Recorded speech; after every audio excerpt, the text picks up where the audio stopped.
यहाँ पे समझना है सब तुम लोग। देखो पहला चैप्टर हम लोग का जो कोशिका है, कोशिका के बारे में हम लोग पढ़ चुके हैं। तो देखो क्या लिखे हैं, पहला पॉइंट देखो सब कि प्रत्येक जीव का शरीर जो होता है क्या होता है, कोशिका का बना होता है। तुमने तो बताया ना कि शरीर की सूक्ष्मतम इकाई क्या है, कोशिका। कोशिका के मिलने से क्या बनता है, उत्तक का निर्माण होता है, और उत्तक के मिलने से अंग का निर्माण होता है। किसका, अंग का। और अंगों के मिलने से अंग तंत्र का निर्माण होता है,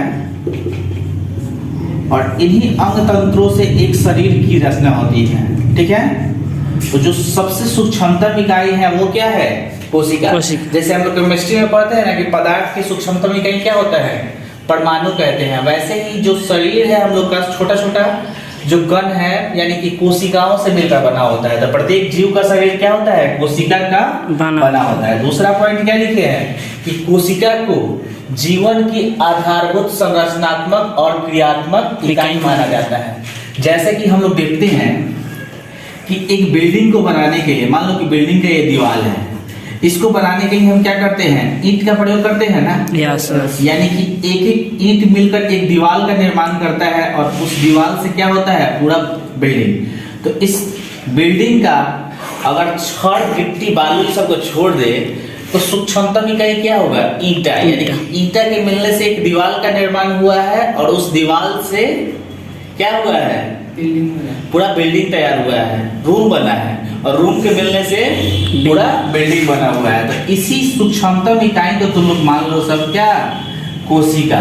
तो कोशिका को जीवन की आधारभूत संरचनात्मक और क्रियात्मक इकाई माना गया है। तीसरा पॉइंट है कि कोशिका जीव द्रव्यों से यानी कि प्रोटोप्लाज्मा से बनी एक क्या है, रचना है, जिसमें विभिन्न रासायनिक तत्वों संयोग कर यौगिक के रूप में उपस्थित होते हैं। जैसे कि यौगिक में अलग अलग जो परमाणु है अलग अलग तत्वों के मिलने से बनता है, वैसे ही कोशिका के निर्माण क्या है, कौन करता है, जीव द्रव्य। और जीव द्रव्य में भी रचना किसकी होती है, विभिन्न रासायनिक तत्वों का, यानी कि अलग अलग तत्वों से संयोग करके एक कोशिका का निर्माण होता है। इसको आगे हम लोग पढ़ेंगे पूरा डिटेल से। अब देखो इस यौगिक में दो प्रकार का यौगिक हम लोग पाया जाता है कोशिका में। कौन कौन सा, कार्बनिक यौगिक और अकार्बनिक यौगिक। कार्बनिक यौगिक के रूप में क्या रहता है कोशिका में, जल एवं लवण। जल और लवण किसके रूप में होता है, अकार्बनिक के रूप में। और कार्बनिक के रूप में कौन कौन होता है,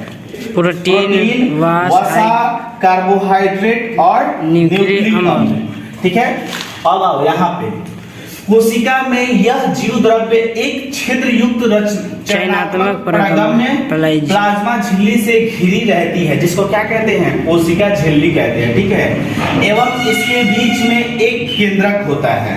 तो तुम लोग को फिगर हम बताए हैं, तो ये समझ लीजिए मोटा मोटी फिगर। ठीक है, यहाँ मान लीजिए कि ये कोशिका है। तो कोशिका में क्या बोले हैं कि कोशिका में जो बाहरी आवरण होता है उसको क्या कहते हैं, कोशिका झिल्ली।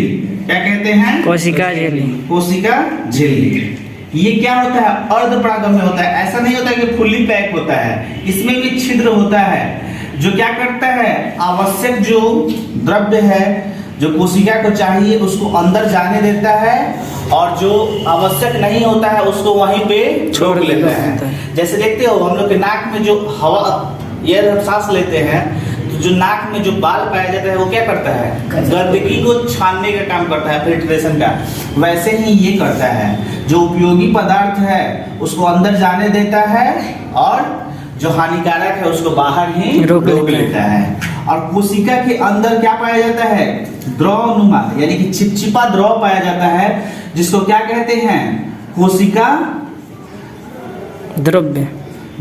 ठीक है, और कोशिका द्रव के केंद्र, ये जो कोशिका है उसके मध्य में बीच में ये जो संरचना होता है इसको हम लोग कहते हैं केंद्रक। क्या कहते हैं, केंद्रक। तो वही लिखा हुआ है कि इसके बीच में एक केंद्रक होता है, और केंद्रक में भी क्या होता है, द्रव होता है। ठीक है, तो अब आ गया कि सर कोशिका झिल्ली पादपों में होता है कि जीव जंतुओं में होता है, होगा ना कि कोशिका झिल्ली क्या होता है, पादप में होता है कि पेड़ पौधा में होता है, किसमें होता है बताइए आप। पेड़ पौधा में। पेड़ पौधा में, दोनों में होता है, पादपों में भी होता है, पेड़ पौधा में भी होता है।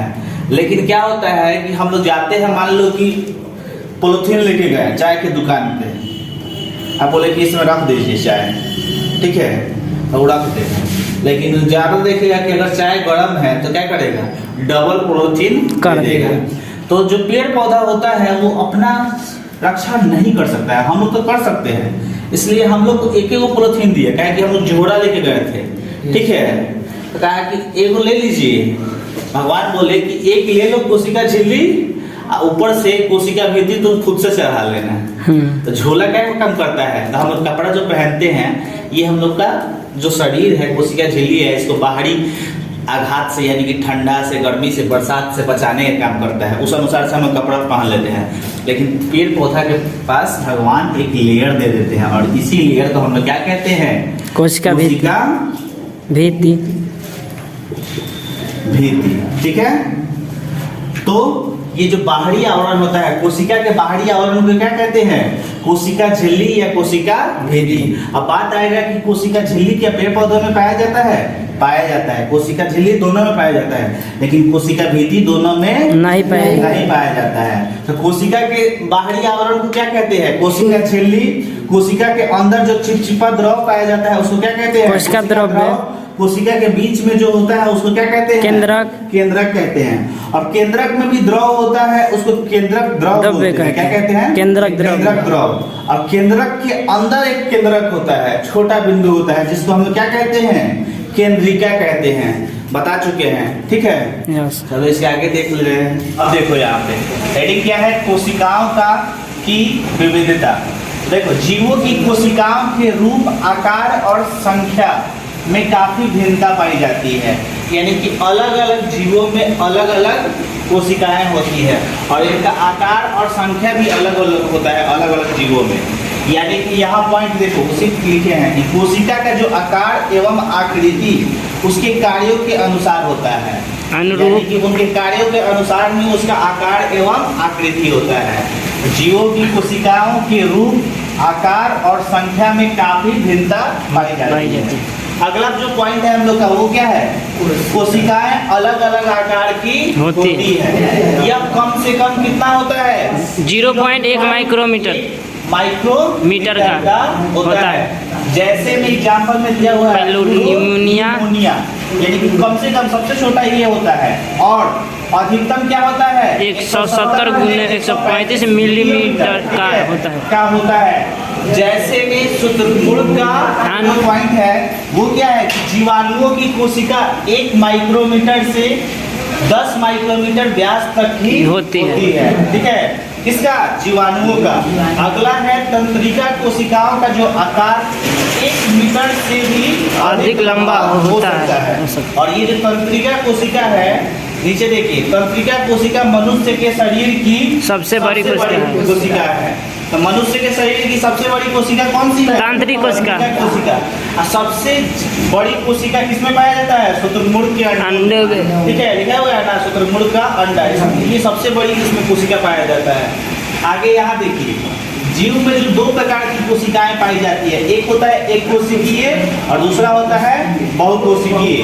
एक कोशिकीय किसे कहते हैं, तो ऐसा जीव जिसका शरीर एक कोशिका का बना होता है उसे क्या कहते हैं, एक कोशिकीय जीव कहते हैं। जैसे अमीबा, पैरामीशियम, कैलोमाइडोमोनास आदि। तो एग्जाम में अगर आएगा कि एक कोशिकीय जीव का परिभाषा लिखने के लिए, तो आपको लिखना होगा और एग्जाम्पल में देना होगा, नहीं तो सिर्फ परिभाषा लिख दीजिएगा, एग्जाम्पल मत लिखिए। आगे देखिए, बहुकोशिकीय, ऐसा जीव जिसका शरीर 1 से अधिक कोशिकाओं का बना होता है, बहुकोशिकीय जीव कहलाता है, बहुकोशिकीय जीव कहलाता है। जैसे में अब मनुष्य को ही ले लो, तो यहाँ लिखा हुआ है कि लगभग 60 किलोग्राम के एक मानव शरीर में कितना कोशिका होता है जी, देख लो सब, 60 गुने 10 के पावर 15 कोशिकाएं पाई जाती है। 60 पे तुम लोग 15 को जिला बैठा दो सब, क्या हो जाएगा, उतना कोशिका एक मनुष्य में होता है। यानी ये कहने का मतलब, अगर हम तुम लोग एक चाटा मार दे खींचकर, एक चाटा अगर खींच के मार दे तो लाखों की संख्या में कोशिकाएं मर जाएगी। तो देखते हैं सब, जब लड़ाई झगड़ा होता है तो कोई दूसरा मार देता है तो क्या हो जाता है, कोशिका क्या होता है, इतना दूर का मर जाता है, मर क्या जाता है, वो पूरा काला हो जाता है, तो हम लोग बोलते हैं ना कि सूझ गए बोलते हैं ना? यानी कि काला कोशिका उतना दूर का क्या हो गया, मर गया। अब उसको हटने में काफी दिन लगता है, 3-4 दिन। आगे देखो, देखिए कोशिकाओं का आकार एवं आकृति क्या होता है, उसके कार्यों के अनुरूप होता है। ये चूहा का जो कोशिका है कम पाया जाएगा, लेकिन वही अगर हाथी का कोशिका देखा जाए ज़्यादा पाया जाएगा। क्यों? क्योंकि उसका शरीर है, उसका कार्य है, खाने का शैली है, उसके अनुसार पाया जाएगा। ठीक है, बस आज के लिए इतना है।